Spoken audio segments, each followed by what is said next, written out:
Hey everybody, it is Angelo with Early Access Media and Early Access Podcast, episode 36. Excuse me. And this is going to be a relatively short episode because nothing's happened. I partially blame E3 for that, but there hasn't been a lot of releases this week, mainly because of the fact that the summer sale was going on, so there had literally since the last episode, nothing, no early access games are released. Only one indie game I picked up had released since the last episode. So this is only going to be a relatively short episode. I did pick up some other news that I thought was interesting, though, to talk about. If you get this at midnight, though, you're going to have 12 hours to go buy stuff from the Steam Summer Sale Encore Sale. So I want to point that out. If you didn't get your hands on a lot of the stuff, or if you missed a bunch of it, I mean, I know I've missed chunks of the holiday sales through Steam before. God, excuse me again. So if you get this at midnight when it goes live, or if you watch the video as soon as it goes up and you catch this, go check it out. There's a bunch of early access games on there. H1Z1's half off. Killing Floor 2 is 20% off. What else we got here? Just other games. Payday's $5. Terraria's $2.50.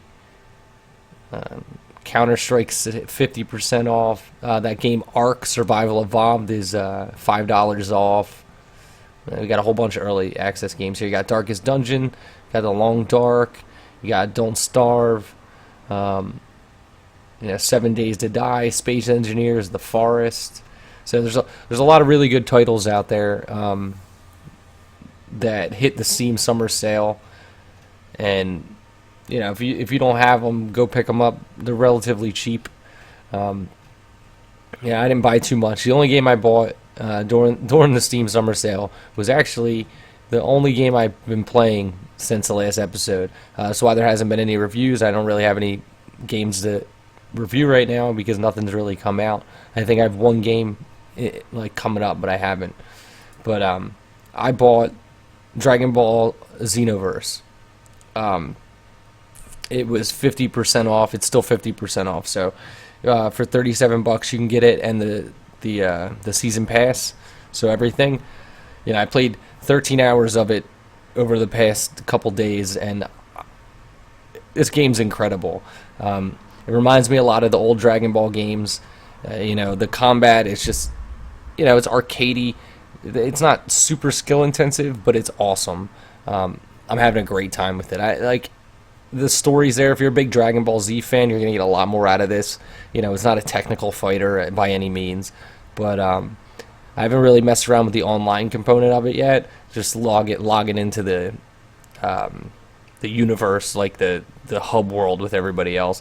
But there's a storyline where you're a time patrol officer, so you're traveling back and forth fixing errors that two other characters are messing up because they're sucking energy from people.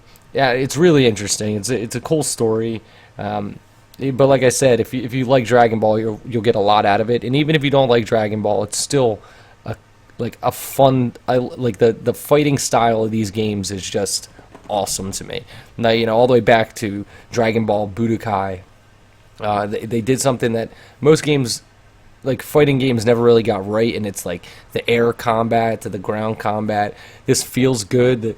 Like you feel powerful, like you're flying around, like all your ki attacks, or chi, depending on how you want to say it. They feel powerful. All your laser beams, every Kamehameha, every super move and ultimate, they feel strong. It feels like a Dragon Ball Z game. So if you're into that, I totally recommend it. I'm fairly early on in it, and I haven't done too much, but definitely worth checking out. All right, I'll lump this in with all this. We'll just talk about everything. The only game I pulled was this game called Trip. Now, it's just a weird-looking indie game. It's got mixed reviews right now, 58% positives, but it's mixed. It's only got 12 reviews. It's 84% off right now. I guess because of the Steam sale. So it's $1.11. And the description is: explore an avant-garde cubist dream, stimulate your visual senses, and immerse yourself in a surreal trip. A visually tantalizing open world artware. I don't know if that's right. That culminates the player to relax and enjoy a safe environment for them to explore at their own pace. I cannot for the life of me figure out what this game is. It's really fucking weird looking. It looks cubist, it does, but it is trippy, if anything. The guy must have been doing a lot of acid when he made this game. So it's just fucking weird. I don't know. It's only $1. Maybe I'll pick it up. Probably not, though, because I can't imagine playing this game. It just looks fucking weird to me. So we're just going to go right into the big things from E3 for me. This being all about indie games and early access. The one thing that I skipped over from the Microsoft press conference, which I don't know why I didn't bring it up in one of the previous episodes, was that Microsoft announced that they are doing a early access program. I have an article up from GameSpot, but that's super exciting for me. So essentially what's happening is Microsoft and on the Xbox, they're going to be doing an early access style program. So what'll happen is when the games get submitted for the Microsoft early access program, they're going to allow you to have a free trial to play. So it's not going to be like the Steam early access program, because Steam is kind of they kind of let anybody in. Like, it doesn't have to actually be a finished product or anything. However, with Microsoft, they're being way more selective, so you actually have to have a trial or a demo to play the game. So you're going to get less early access games on there. However, it is an early access program. So, from the press conference and from this article, you got games like DayZ coming, you got Shelter coming, and I think when it launched, it said, you had The Long Dark and Elite Dangerous will be available for trial and purchase.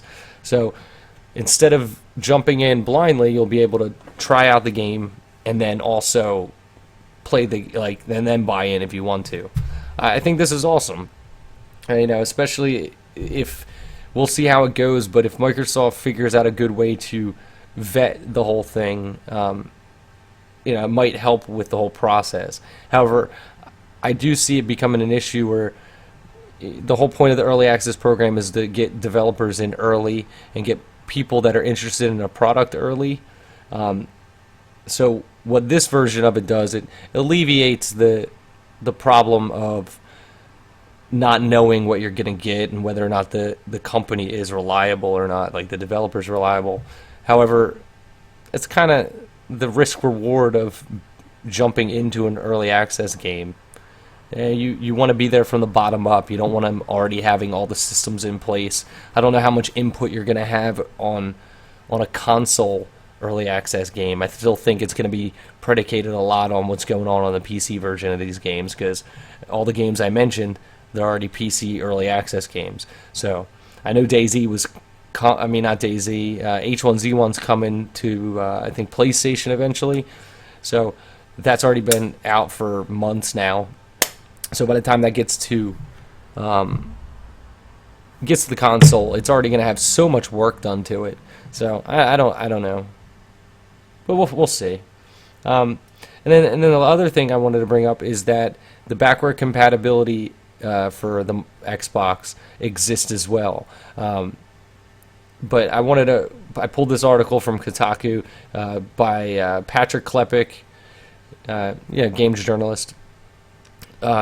So if you're not a preview member, you can't try out the backwards compatibility yet. However, if you go on Kotaku, there's an article that it breaks down how exactly to download the games that you have if you don't have the preview, if you're not invited to the preview, group yet. To do that, I'll run it down real quick, but go search a friend, find a friend that has already played like basically that has already been invited to the preview program, that has played a game already. If it's a game that you have, you can click on it. You can click the option to go to store, and it'll allow you to view it in the store and install it if it's in your account.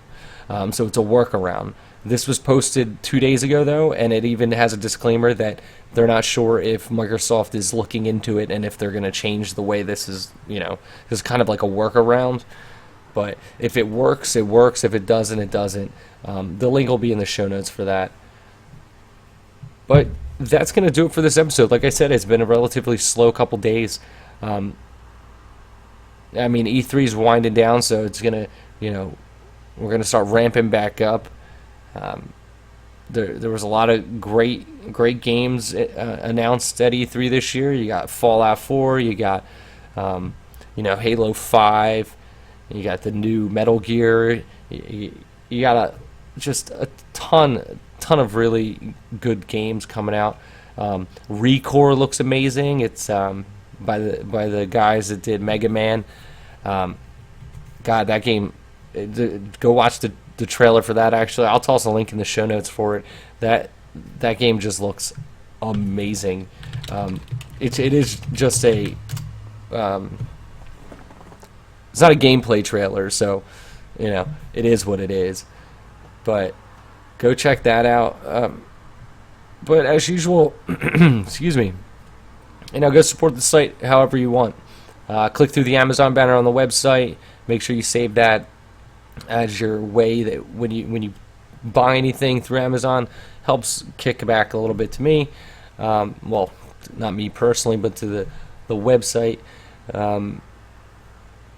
Check out the Patreon account, patreon.com/early access podcast, I believe, or it might just be early access. Either way, if you want to donate monetarily, I'm going to be doing more stuff with that as we progress here. But I want to thank Kevin and Renata, two contributors to the website. They've been doing great work on there, so support them.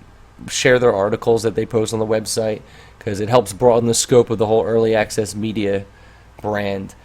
And until next time, guys, I will see you on Thursday, hopefully with more to talk about. So I hope you had a good weekend, and I will see you then.